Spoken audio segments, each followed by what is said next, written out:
Cory made remarkable strides in rehab, but this was just one step in the recovery process. Doctors needed to take care of the problem that caused the stroke. Cory had a ruptured arteriovenous malformation.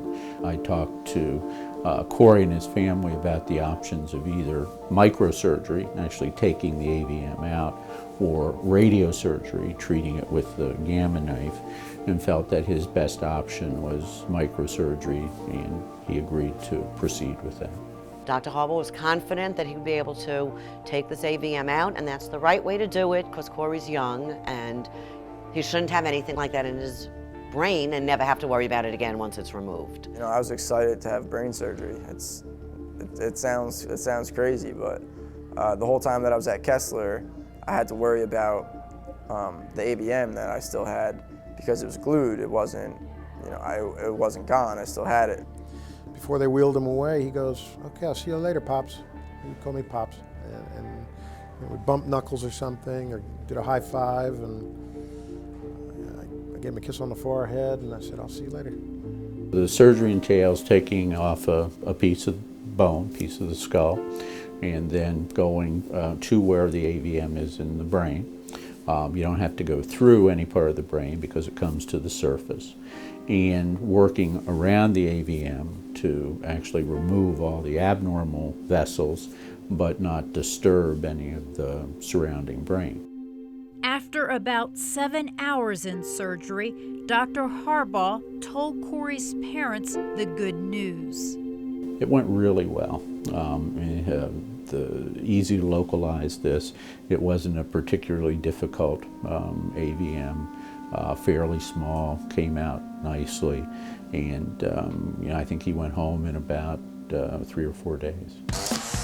Cory didn't waste any time. He was determined to return to school in the fall, and he did.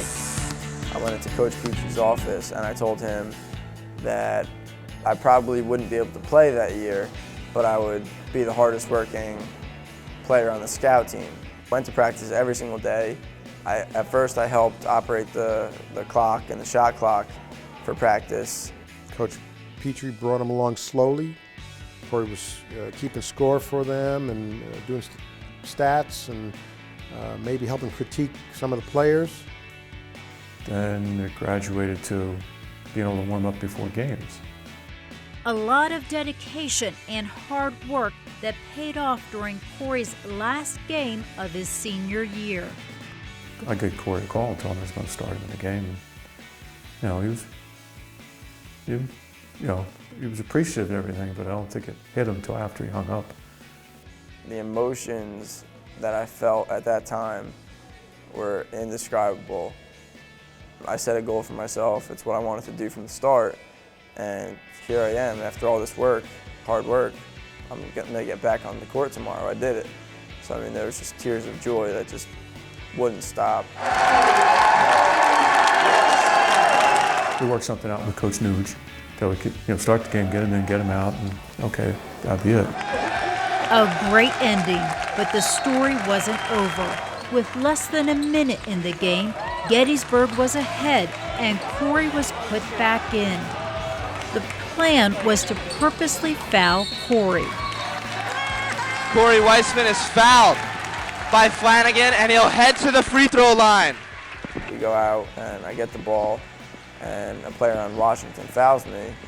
We were in the double bonus, so I had a chance to go to the free throw line and take 2 free throws. He's standing at that foul line. I'm like, oh, baby, you're gonna do this.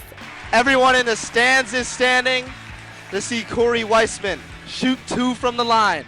I was a little nervous on that first one, but once I missed that first one, I was 100% positive that the next one was going in. Got into a stance, I said, "That's going in." And it was swish. And the second attempt is good.